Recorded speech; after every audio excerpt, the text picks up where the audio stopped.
अब हम लोग एक नए चैप्टर की ओर पढ़ने वाले हैं जिसका नाम है डाइजेस्टिव एंजाइम या फिर पाचक एंजाइम। डाइजेस्टिव सिस्टम, हम लोग में खाना किस तरीके से पाचन होता है, किस तरीके से खाना पचता है, उसी के बारे में पढ़ने वाले हैं। इस चैप्टर में हम लोग पाचक तंत्र और एक होता है एंजाइम, उसके बारे में ही पढ़ेंगे। जैसे इसके पहले वाले चैप्टर में हम लोग ग्लैंड के बारे में पढ़े थे, ग्रंथि के बारे में। इस चैप्टर में हम लोग एंजाइम के बारे में फोकस करेंगे। ठीक है, देख लेते हैं क्या क्या स्लाइड पढ़ेंगे इस चैप्टर में। एक ये, फिर ये, फिर ये, फिर ये, फिर ये, फिर ये बॉडी पार्ट आएगी, फिर कुछ पार्ट, फिर पार्ट पार्ट, फिर ये पढ़ेंगे, फिर ये, फिर ये, फिर ये, ज़्यादा पढ़ा नहीं है। फिर कुछ सवालों को लगाएंगे हम लोग।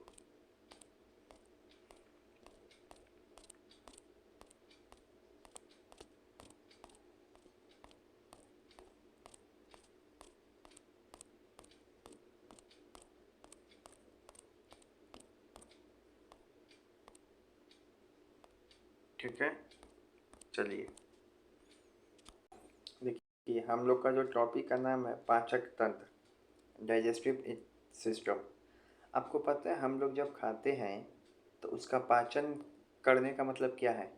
तो जो भोजन खाएंगे उसी भोजन तो बहुत कॉम्प्लेक्स पदार्थ है, जटिल अणुओं से बना रहता है। उसी भोजन को छोटा छोटा पार्ट में तोड़ना, इसी प्रक्रिया को कहते हैं क्या? पाचन। ठीक है, भोजन के जटिल पदार्थों को सरल अणुओं में तोड़ना, उसी प्रक्रिया को कहेंगे पाचन। मान लीजिए भोजन जटिल है तो पाचक तंत्र में बहुत सारा सिस्टम आएगा, जिसमें आ जाएगा आपका लीवर, फिर छोटी आंत, बड़ी आंत, पित्ताशय, फिर मुंह से पाचन शुरू होता है जिसका नाम है सैलिवरी ग्लैंड्स पढ़ेंगे। जीभ हो गया, तीत हो गया, इन सभी में क्या होता है? एंजाइम होता है, पाचक एंजाइम होगा।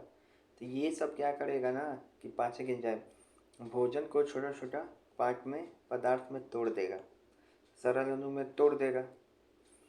अब ये जो छोटा पदार्थ हो गया, अभी सब क्या करेगा? एनर्जी प्रदान करेगा। किसको? जो छोटा छोटा अणु है भोजन का, सेल को। सेल को एनर्जी प्रदान करेगा, जिस कारण सेल क्या है, पहले चैप्टर में पढ़ाया था। इसी से हम लोग में भी अब क्या आ जाएगा? एनर्जी आ जाएगा। तो सिस्टम क्या है? सिस्टम यही है कि भोजन जो है जटिल पदार्थ है, इसको छोटे छोटे पदार्थ में तोड़ेगा। कौन? पाचक जो तंत्र है, इसमें बहुत सारा एंजाइम है, वो इस भोजन को छोटे छोटे पार्ट में तोड़ेगा, सरल अणुओं में तोड़ेगा। अब इस सरल अणुओं से क्या होगा? एनर्जी मिलेगा। सरल अणु मतलब छोटा अणु, छोटा पदार्थ। अब इससे एनर्जी मिलेगा सेल को, फिर सेल के द्वारा हम लोग को एनर्जी मिलेगा। तो यही सिस्टम चलेगा। अब जैसे देखिए, मनुष्य के शरीर में विभिन्न कार्यों के लिए निम्नलिखित पोषक पदार्थों का आवश्यकता है। जैसे हम लोग अलग अलग काम करते हैं तो हम लोग अलग अलग चीज़ चाहिए हम लोग को। हम लोग खाना में क्या लेते हैं? Carbohydrate, fat, protein, vitamin, mineral, water, ये सब चीज़ लेते हैं। तो आपको पता है सिर्फ हम लोगों को इनको पचाने की आवश्यकता है। एंजाइम इसी को ही पचाएगा, कार्बोहाइड्रेट, फैट और प्रोटीन को। ये तीनों जो विटामिन हो गया, खनिज लवण हो गया, ये जल, इसको पचाने की आवश्यकता नहीं है। क्यों? क्योंकि तो खुद ही छोटा छोटा भाग में रहता है, खुद ही आराम से पच जाएगा। इसका इसको एंजाइम की ज़रूरत नहीं है। हम लोग के अंदर सिर्फ हम लोग को पचाने में दिक्कत होता है कार्बोहाइड्रेट, फैट और प्रोटीन। इसी तीनों को पचाने में आवश्यकता है हम लोगों को। हमारा, तो याद रखेंगे इसी तीनों को पचाना है। हमारा टारगेट क्या है?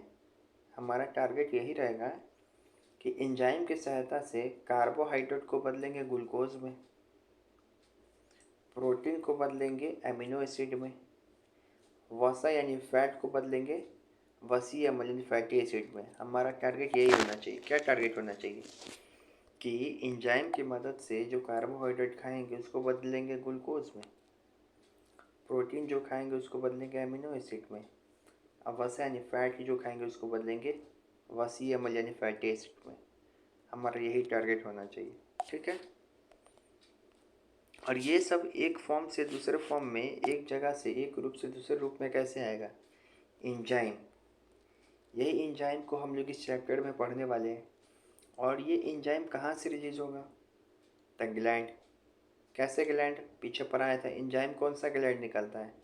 एक्सोक्रीन ग्लैंड, बहिर्स्रावी ग्रंथि, उसको पढ़ेंगे हम लोग। फिर एक चीज़ आपको चार्ट ये याद रखना है कि हमारे शरीर में भोजन की पाचन प्रक्रिया 5 चरणों में होती है। मतलब भोजन का जो पाचन होता है ना हमारे शरीर में, डाइजेशन, वह 5 प्रोसेस में होगा। पहला होता है इनडाइजेशन, फिर होता है डाइजेशन, फिर होता है एब्जॉर्प्शन, फिर होता है एसिमिलेशन, फिर होता है डिफेक्शन। इनडाइजेशन में क्या होता है कि भोजन मुख में लेते हैं हम लोग, खाना मतलब खाएं। डाइजेशन में क्या होता है कि भोजन को छोटे छोटे कणों में तोड़कर पाचन किया जाता है। खाना खाए तभी छोटे छोटे कण में क्या होगा? टूटेगा।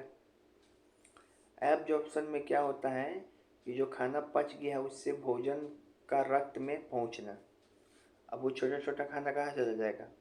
ऊर्जा के रूप में खून में मिल जाएगा। एसिमिलेशन में क्या होता है, जब ऊर्जा के रूप में खून में पहुंच गया तब उस ऊर्जा को क्या लेगा? सेल लेगा। और सेल से क्या लेंगे? हम लोग ले लेंगे। पीछे प्रोसेस बताए थे। डिफेक्शन में क्या होता है कि अब जो खाना पच गया है, जो खाना, तो उससे ऊर्जा ले लिए, जो खाना अनपच मतलब नहीं पच पाया है, वह भोजन को क्या करेंगे हम लोग? बाहर लैट्रिन के द्वारा निकाल देंगे। तो यही सारे प्रोसेस का काम है। तो आपसे सवाल यही पूछेगा, ये 1 2 3 4 5 जो क्रम है आगे पीछे करके ऑप्शन दे देगा, कहेगा सजाइए। तो इसका ट्रिक है आई डी डी, सॉरी, इसका ट्रिक है I D A A D. आई मतलब पहला आएगा इनडाइजेशन होगा, फिर आएगा डाइजेशन होगा, फिर आएगा एब्जॉर्प्शन, फिर होगा एसिमिलेशन, फिर होगा डिफेक्शन। इसको सजा लो कि पहले कौन सा प्रोसेस हो रहा है, फिर कौन सा हो रहा है, फिर कौन सा हो रहा है, फिर कौन सा हो रहा है। इसको सजाने आना चाहिए। IDAAD। अब ये भी सवाल पूछता है कि जैसे हम लोग, मानव पाचन तंत्र के 2 भाग होता है, ह्यूमन डाइजेशन सिस्टम के 2 भाग होता है। एक पूछता है कि आहार नाल कौन कौन है, एक पूछता है उसका पाचन ग्रंथियाँ उसमें कौन कौन है। मतलब ये सब पाचन तंत्र में होने वाला क्या है? भाग है। यही सब हमारे शरीर का ऐसा भाग है जिसके द्वारा क्या होगा? पाचन होगा। और ये सब ग्रंथि यानी कि ग्लैंड है, जो इस भाग में ये सब ग्लैंड मौजूद है। और इन्हीं भाग से क्या निकलेगा? बहुत सारा पाचक एंजाइम निकलेगा, अभी दिखाएंगे। तो वो सिस्टम है। तो आपसे पूछेगा कि आहार नाल में कौन कौन आता है, तो बोलिएगा मुख गुहा, मुख, माउथ और बकल कैविटी, फिर ग्रास नली, एसोफेगस जिसको फूड पाइप बोलते हैं, फिर अमाशय जिसको स्टोमक बोलते हैं वो आएगा, फिर छोटी आंत जिसको स्मॉल इंटेस्टाइन बोलते हैं, फिर बड़ी आंत जिसको लार्ज इंटेस्टाइन बोलते हैं, फिर गुदा जिसको एनस बोलते हैं। ये सभी आहार नल का भाग है, आहार नली का भाग है और पाचन तंत्र का भी भाग है। फिर बहुत सारा ग्लैंड है, बहुत सारा ग्लैंड है जो ये सभी भी पाचन तंत्र का भाग है। ये सब ऐसा ग्लैंड है जो कि पाचन करने में मदद करता है। हमने पीछे भी ग्लैंड पढ़ाया है, लेकिन क्या वो सब ग्लैंड पाचन में मदद करेगा? नहीं। जो ग्लैंड यहाँ पे पढ़ाएंगे सिर्फ वही ग्लैंड पाचन में मदद करेगा। जैसे कि salivary gland, gastric gland, liver, पित्ताशय जिसको गॉल ब्लैडर बोलते हैं वो, अग्नाशय जिसको पैनक्रियाज बोलते हैं वो, फिर इंटेस्टाइनल ग्लैंड। केवल इतना ही ग्लैंड है जो आपको पाचन यानी कि डाइजेशन में मदद करेगा। तो यहाँ से सवाल 2 तरीके का पूछेगा बताइए कौन कौन चीज़ पाचन में मदद करेगा। तो पाचन में मदद करता है मुख और मुख गुहा, ग्रास नली जिसको एसोफेगस बोलते हैं, फूड पाइप, अमाशय, छोटी आंत, बड़ी आंत, गुदा। केवल यही सब चीज़ पाचन में मदद करेगा। अब पूछेगा कि अगर कौन सा ग्लैंड पाचन में मदद करेगा, तो क्या बोलिएगा? Salivary gland, gastric gland, liver, पित्ताशय जिसको गॉल ब्लैडर कहेंगे, अग्नाशय जिसको पैंक्रियास कहेंगे, फिर से इंटेस्टाइनल ग्लैंड। ये सभी ग्लैंड या ग्रंथि जो है पाचन में मदद करेगा। तो आपको याद होना चाहिए आहार नल कौन सा है जो पाचन में मदद करेगा, और डाइजेस्टिव ग्लैंड कौन है जो पाचन में मदद करेगा। ठीक है। अब जैसे यहाँ पे देखिए ये दिया हुआ है, ये क्या है, फूड पाइप है जिसको ओसोफेगस या ग्रास नली बोलते हैं।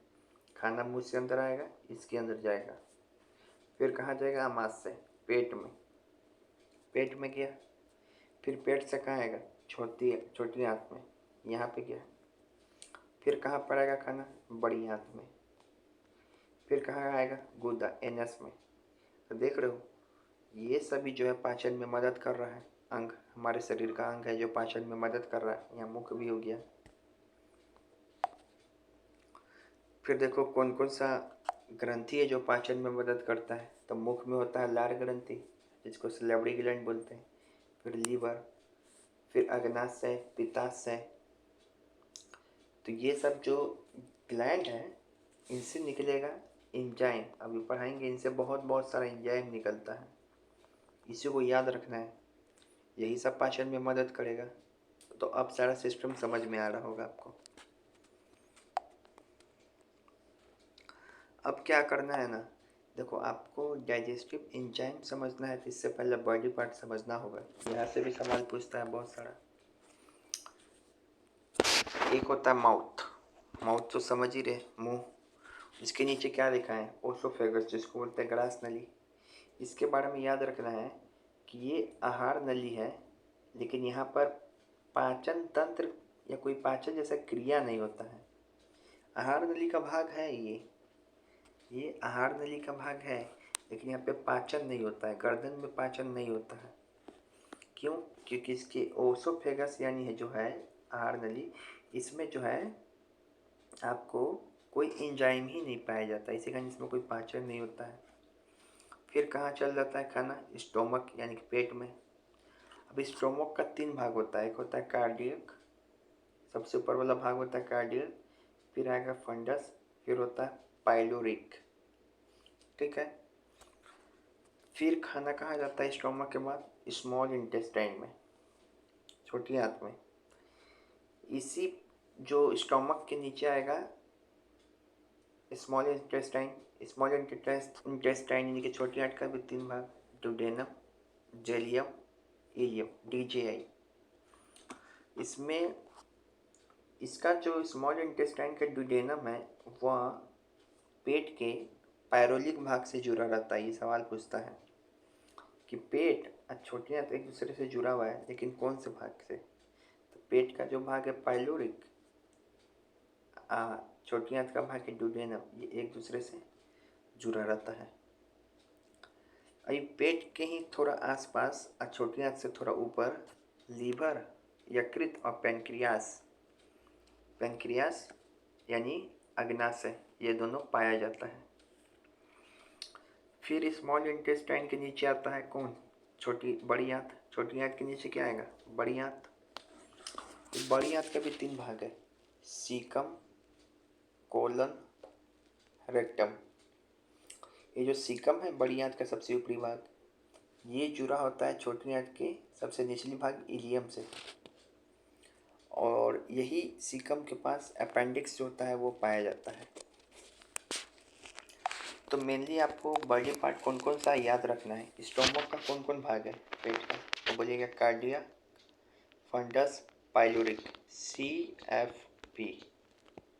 सबसे ऊपरी भाग है पेट का कौन, जो ओसोफेगस से जुड़ा होगा, उसका नाम है कार्डियक। सबसे निचली भाग कौन है पेट का, जो छोटी आंत से जुड़ा होगा, उसका नाम है पाइलोरिक। फिर उसी तरीके से स्मॉल इंटेस्टाइन यानी कि छोटी आंत का 3 भाग है, इसका नाम है, इसका ट्रिक है DJI, डुडेनम, जेलियम, इलियम। अभी छोटी आंत का 3 भाग है, तो इसका सबसे ऊपरी भाग कौन है, तो बोलेंगे डुडेनम। यही डुडेनम है जो पेट के पाइलोरिक भाग निचली भाग से क्या है, जुड़ा हुआ है।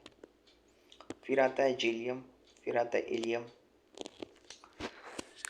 अब ऐसा सवाल पूछते कि कौन सा ऐसा छोटी आंत का भाग है जो बड़ी आंत से जुड़ा रहता है, तब बोलेंगे इलियम। क्या बोलेंगे? इलियम। बड़ी आंत का भी 3 भाग है, सीकम, कोलम, रेक्टम। इसका जो बड़ी आंत का सीकम भाग है, ऊपरी भाग, व छोटी आंत के निचली भाग इलियम से जुड़ा रहता है। यही सब सवाल पूछता है। चलो अब ये देखो, मुख है। मुख में क्या है? दांत, ये भी पाचन में काम करेगा। फिर मुख में क्या है? टंग, जीभ, ये भी पाचन में काम करेगा। फिर मुख में क्या है? सलेवरी ग्लैंड, इसको हिंदी में बोलते हैं लार, लार ग्रंथि। लार है ना, लार हमारे मुंह में पानी जैसा, तो उसको बोलते हैं सलेवरी ग्लैंड। एक कान, एक थोड़ा जीभ के पास रहेगा, और एक ये गाल के पास।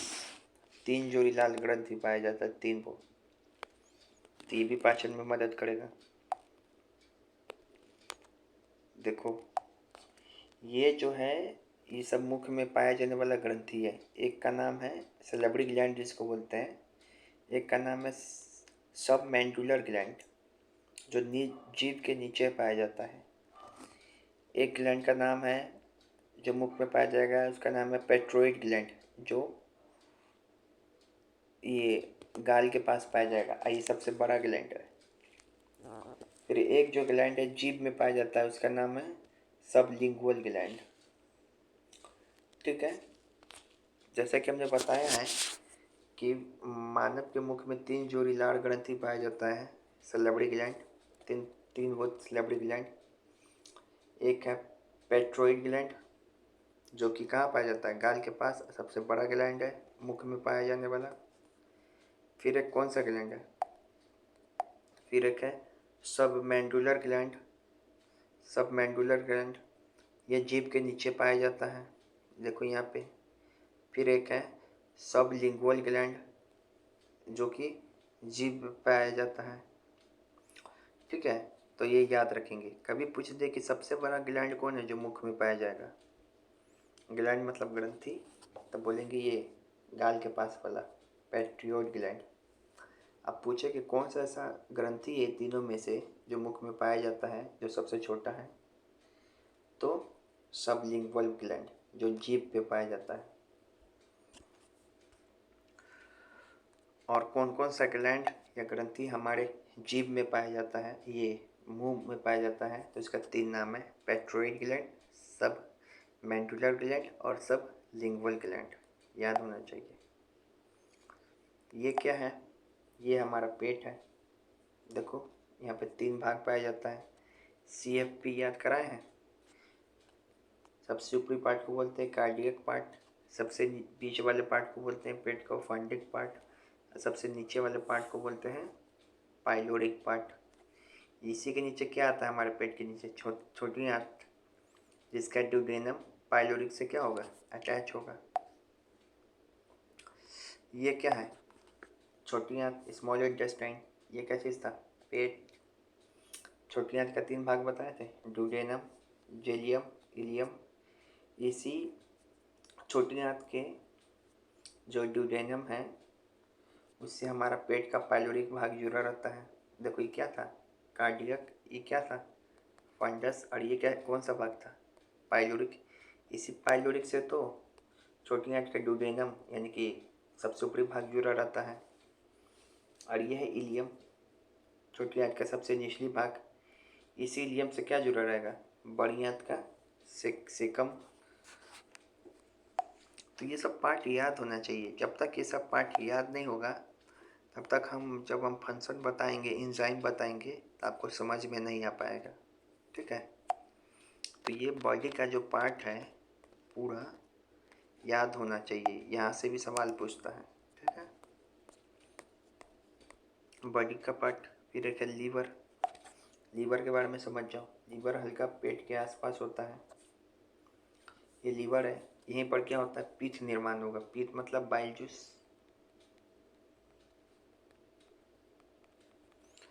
ये यहाँ पे पीठ निर्माण होगा, बाइल जूस निर्माण होगा। स्टोर कहाँ होगा? पित्ताशय यानी कि गॉल ब्लैडर में। यह हरा कलर का दिखाई पड़ रहा है, इसी में। ठीक है। फिर ये क्या है आपका पैनक्रियास। पैनक्रियास का मतलब क्या है? अग्नाशय। या ये कैसा ग्लैंड है? मिक्स ग्लैंड है। पीछे मैंने पढ़ा दिया, यहाँ से हार्मोन एंजाइम दोनों निकलता है। ये भी पार्ट याद होना चाहिए। अब आपने पूरा जो है बॉडी पार्ट समझ गया। अब हम लोग क्या चीज़ की ओर बढ़ेंगे? एंजाइम। अब हम लोग क्या चीज़ की ओर बढ़ेंगे? एंजाइम की ओर। अब हम लोग एंजाइम की ओर बढ़ रहे हैं। हर एक पार्ट को देखेंगे। तो सबसे पहले देखेंगे मुख में, क्योंकि खाना तो हम लोग यहीं से लेते हैं। तो यहाँ पे कौन सा ऐसा ग्लैंड है और कौन सा ऐसा एंजाइम है जो हमारे खाना को पचाने में मदद कर रहा है, ये देखेंगे। ठीक है। तो देखो, माउथ, जिसको मुख बोलते हैं, जिसको मुख गुहा या फिर बकल कैविटी भी बोलते हैं, कहीं पर भी लिखा रहे, तीनों का मतलब एक ही समझेंगे। यहाँ पे तीन ऐसा चीज़ है जो पचाने में मदद करेगा। एक तो है दांत, दांत से काटेंगे, जीभ से अंदर लेंगे, जीभ ही लिखा गया, जीभ होना चाहिए, जीभ से अंदर लेंगे। फिर एक है लार ग्रंथि, जिसका नाम है इंग्लिश में सलाइवरी ग्लैंड। हाँ, ये तीनों ऐसा चीज़ है हमारे मुख के अंदर जो खाना पचाने में मदद करेगा। याद रखेंगे जिसमें सबसे इम्पोर्टेंट मुख्य भूमिका है लार ग्रंथि का। इसी को ही इंग्लिश में सलाइवरी ग्लैंड्स भी बोलते हैं। तो हमारे जो मुख हैं उसमें तीन जोड़ी लार ग्रंथि पाया जाता है। सबसे पहला नाम है, उसका नाम है पारोटोइड ग्लैंड। पारोटोइड ग्लैंड ये पाया जाता है गाल के पास, गाल में। अभी मैंने पीछे पिक्चर दिखाया था। इसके बारे में याद रखना है कि ये सबसे बड़ी लार ग्रंथि है। फिर एक है सब मैंडुलर ग्लैंड। ये क्या है? ये जीभ के नीचे पाया जाता है। इसका भी मैंने पीछे पिक्चर दिखाया था। फिर एक पढ़ाया था सब लिंगुअल ग्लैंड। ये जीभ पर पाया जाता है। ये सबसे छोटी लार ग्रंथि है। यही तीनों ऐसा ग्रंथि है, लार ग्रंथि, सलाइवरी ग्लैंड, हमारे मुख में जो पाचन कराने में मदद करती है। अब इन तीनों मुख के लार ग्रंथि में क्या होता है ना कि दो तरीके का एंजाइम पाया जाता है। एंजाइम दो तरीके का है। एक एंजाइम है लाइसोजाइम, एक एंजाइम है टाउलिन। पी से स्टार्ट नाम है लेकिन बोलते हैं इसको हिंदी में टाउलिन। ये लाइसोजाइम एंजाइम का काम क्या है? तो हमारे मुख में बैक्टीरिया को मारता है। टॉलिन एंजाइम का काम क्या है? तो ये स्टार्च को माल्टोज में बदलता है। स्टार्च किसका रूप है? कार्बोहाइड्रेट का। हम लोग जो कार्बोहाइड्रेट खाते हैं उसी का रूप है स्टार्च। तो इसी स्टार्च को किस में बदलता है? माल्टोज में। हर एक एंजाइम पढ़ाएंगे तो वो किसी न किसी चीज़ को बदल रहा होगा, एक रूप से दूसरे रूप में। जैसे यहाँ पे स्टार्च ने, वही जैसे यहाँ पे टॉलिन ने किसको बदला? स्टार्च को माल्टोज में। स्टार्च किसका रूप है? कार्बोहाइड्रेट का। इसी कारण कभी ऐसा सवाल है कि कार्बोहाइड्रेट का पाचन कहाँ से होता है? शुरू। तो कार्बोहाइड्रेट का पाचन मुख से ही शुरू हो जाता है। देखो, पचाना हमको तीन चीज़ है, कार्बोहाइड्रेट, फैट और प्रोटीन, पीछे बताया था। तो इन दोनों का पाचन देखेंगे कहाँ से शुरू होता है। लेकिन कार्बोहाइड्रेट के बारे में याद रख लो कि ये मुख से ही, मुंह से ही शुरू हो जाएगा इसका पाचन, जबकि इन दोनों का पाचन अभी मुख से शुरू नहीं है, मुंह से शुरू नहीं हो रहा है। ठीक है। अब पूछेगा सवाल कैसे, इस बात से पूछेगा कि मुख में कौन कौन सा ग्लैंड पाया जाएगा, तो आपका जवाब क्या होना चाहिए? पाराटोइड ग्लैंड, सब मैंडुलर ग्लैंड, सब लिंगुअल ग्लैंड। फिर पूछेगा मुख में कौन कौन सा एंजाइम पाया जाता है, तो आप बोलिएगा लाइसोजाइम और टॉलिन एंजाइम। ये ग्लैंड ही दो तरीके का एंजाइम निकलेगा मुख में, एक लाइसोजाइम और एक टॉलिन एंजाइम। पूछेगा कौन सा ऐसा एंजाइम है जो स्टार्च को माल्टोज में बदलता है, तो आपका आंसर होना चाहिए टॉलिन, जो हमारे मुख में पाया जाता है। यह स्टार्च को माल्टोज में बदल देगा। फिर पूछेगा कौन सा ऐसा एंजाइम है जो हमारे मुख में बैक्टीरिया को मारता है, तो लाइसोजाइम। ठीक है, इतना याद होना चाहिए मुख के बारे में। फिर पूछेगा अगर कभी सबसे बड़ी लार ग्रंथि कौन है, तो पैराटाइड ग्लैंड। और सबसे छोटी लार ग्रंथि तो सबलिंगुअल ग्लैंड। मुख में ऐसा कौन सा ग्लैंड है जो जीभ पर पाया जाएगा, तो सबलिंगुअल। कौन सा ऐसा मुंह पर ग्लैंड है जो गाल में पाया जाता है, गाल के पास, तो पैराटाइड ग्लैंड। ठीक है, चलो एक बार फिर से फिगर भी दिखा दे रहे हैं इसका। देखो यही है पैराटाइड ग्लैंड, सब मैंडुलर ग्लैंड, सबलिंगुअल ग्लैंड, ये स्लेवरी ग्लैंड जिसको लार ग्रंथि बोलते हैं, यही मुंह में ऐसा पाया जा रहा है तीनों ग्लैंड। इसी तीनों ग्लैंड से निकलता है एक एंजाइम, दो एंजाइम। एक एंजाइम का नाम है लाइसोजाइम और एक एंजाइम का नाम है टॉलिन, टॉलिन। इसका काम था स्टार्च को माल्टोज में बदलना। इसका काम है मुंह में जो भी जीवाणु है, बैक्टीरिया है, उसको मारना। समझ में आ रहा होगा। अभी मैंने मुख का देख लिया है, इसके बाद हम लोग इसमें पहुँचेंगे शरीर की इस अंग में, तो देखेंगे ये कौन सा अंग है, तो इसका नाम है ओसेफेगस। इसको हिंदी में क्या बोलते थे, ग्रास नली। देखो ओसोफेगस के बारे में याद रखना है, यहाँ पे कोई भी एंजाइम नहीं पाया जाता है, तो क्या कभी पाचन होगा। ये आहार नली का जरूर भाग है, खाना इसमें जरूर जाता है, लेकिन यहाँ पे पाचन नहीं होता है। क्यों, क्योंकि इसके अंदर कोई एंजाइम ही नहीं पाया जाता है। तो सबसे मुख्य बात, सवाल पूछेगा हमारे शरीर का कौन सा ऐसा भाग है जो आहार नली का भाग है। आहार नली मतलब कि खाना उसमें से जाता है, खाना उसमें से जाता है, लेकिन वह पाचन का भाग नहीं है, वहाँ पाचन नहीं होती है, वहाँ कोई एंजाइम नहीं पाया जाएगा। तो इसका उत्तर होगा ओसेफेगस, जिसको हिंदी में ग्रास नली बोलते हैं। ठीक है, एक चीज़ आपको याद या और रखना है कि एक सवाल पूछता है, ये जो खाना हमारे, ये जो फूड पाइप है, खाना का पाइप जो नीचे आता है, इसके जरिए नीचे, ये पाइप के जरिए, ओसोफेगस के जरिए, तो ये जो प्रक्रिया होता है इसका नाम है, पी से है पटासिस, ऐसे ही कुछ करके स्पेलिंग है, ये पूछता है। यही प्रक्रिया, इसी के सहारे खाना क्या होता है, फूड पाइप से नीचे आता है।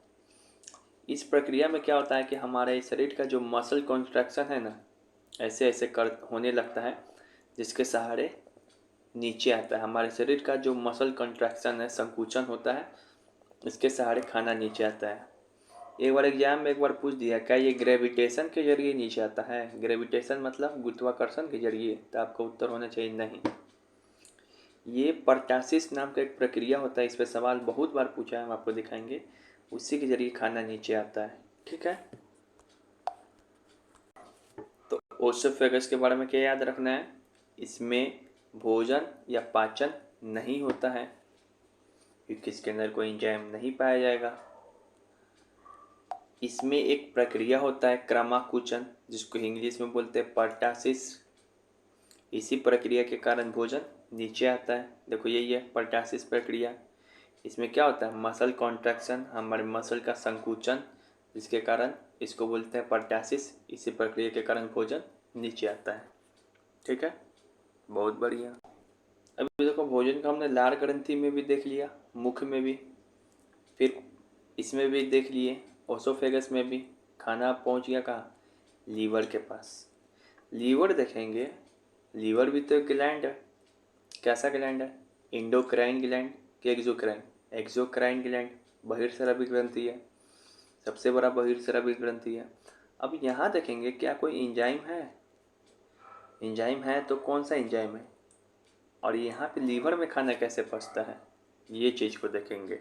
ठीक है, चलो दिखाते हैं। तो देखो लीवर के बारे में क्या याद रखना है, लीवर में एक जूस पाया जाता है। एंजाइम या तो देखो किसी ग्लैंड में एंजाइम पाया जाएगा या फिर जूस, दोनों एक ही चीज़ होता है। लीवर में पाया जाता है बाइल जूस, जिसको हिंदी में बोलते हैं पित्त रस। ये जो पित्त रस है, इसका निर्माण लीवर में ही होता है। ठीक है, तो फिर खाना को कैसे पचाएगा? इसका जो पीएच का नाम है, पीएच का मान है इसका 8.6। 8.6 समझ लो, हाईली बेसिक, मतलब ये खाना को क्षारीय बना देगा, बेसिक बना देगा। ठीक है, तो लीवर का यही काम है कि जब लीवर के पास खाना पहुंचता है तो लीवर में रहता है बाइल जूस, पीतरस, या खाना को क्या बना देता है, बेसिक। 8.6 पीएच का नाम मान है। लीवर के ही नीचे एक जुड़ा हुआ पार्ट है, जैसे मान लो कि ये लीवर है, तो इसी के नीचे एक थैला जैसा संरचना रहेगा हरा कलर का, इसका नाम है पित्ताशय, जिसका इंग्लिश नेम है गॉल ब्लैडर। लीवर तो हम पिछले चैप्टर में पढ़ाए थे कि लीवर क्या करता है, बाइल जूस का निर्माण करता है, लेकिन इस बाइल जूस को स्टोर कौन करता है, तो पित्ताशय, गॉल ब्लैडर। ये खाना, ये बाइल जूस को क्या करेगा, स्टोर करके रखेगा। तो ये दोनों एक ही काम करता है लगभग, क्या, कि खाना को क्षारीय बना देगा, क्योंकि बाइल जूस का पीएच का मान क्या है, 8.6। ठीक है, यहाँ पे हमने यही बात लिखा है। और एक बाइल जूस के बारे में याद रखना है। बाइल जूस के बारे में आपको क्या याद रखना है, बहुत ही इंपॉर्टेंट चीज़।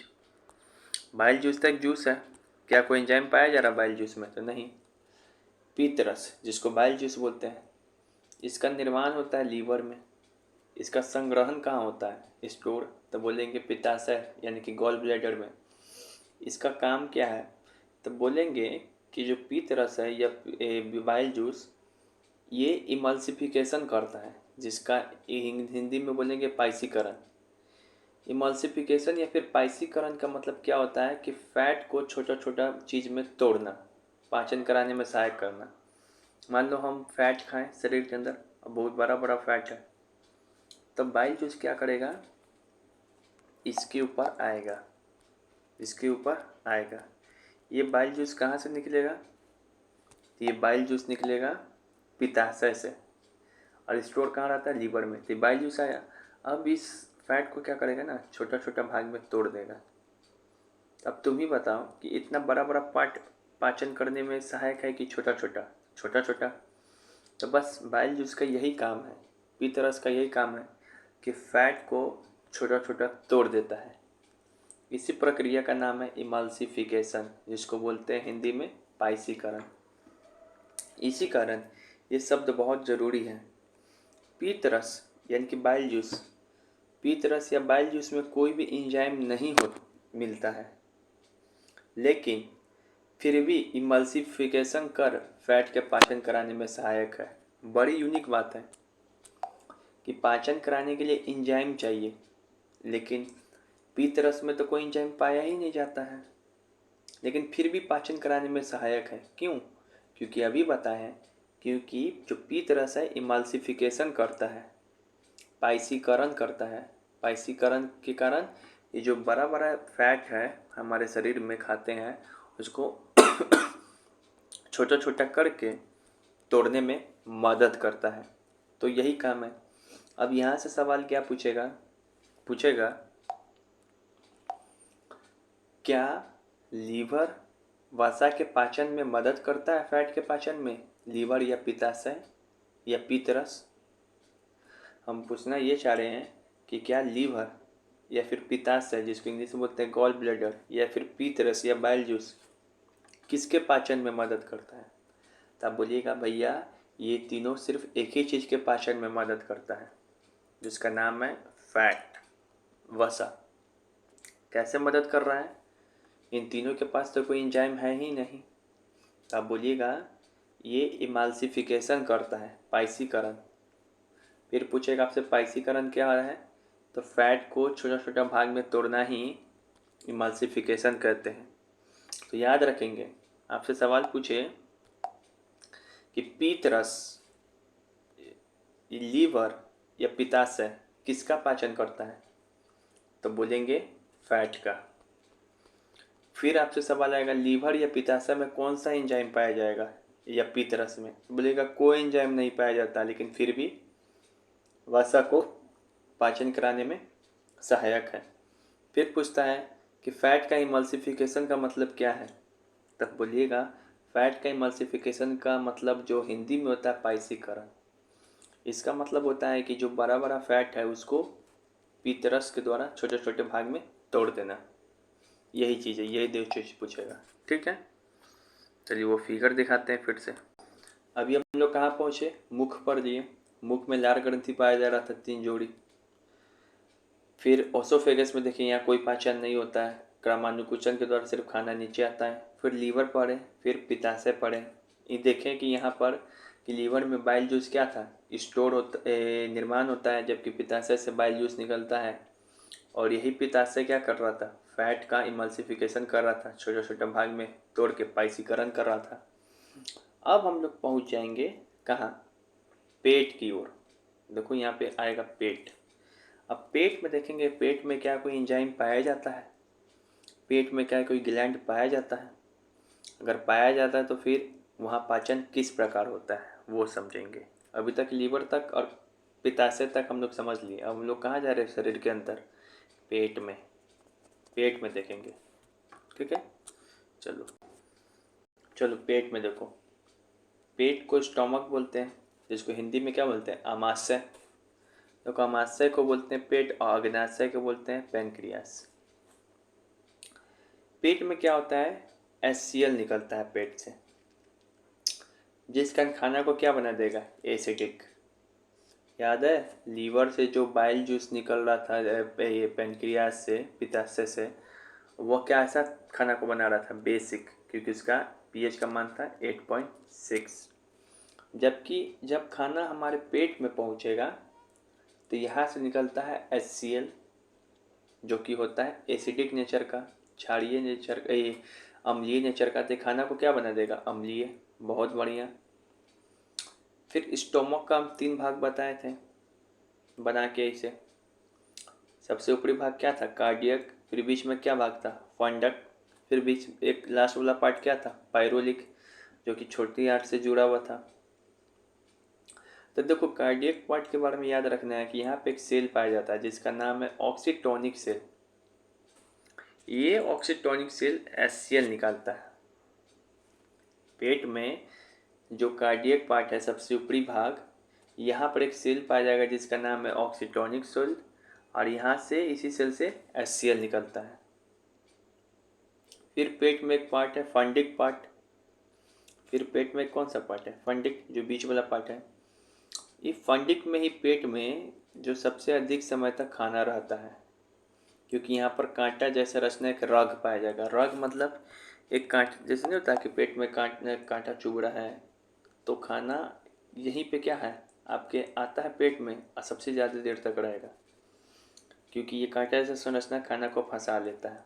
तो इस फंडिक पार्ट का काम यही है कि पेट में ही, फंडिक में ही पेट में सबसे अधिक समय तक खाना रहता है, क्योंकि यहाँ पे कांटा जैसा रग पार्ट पाया जाएगा।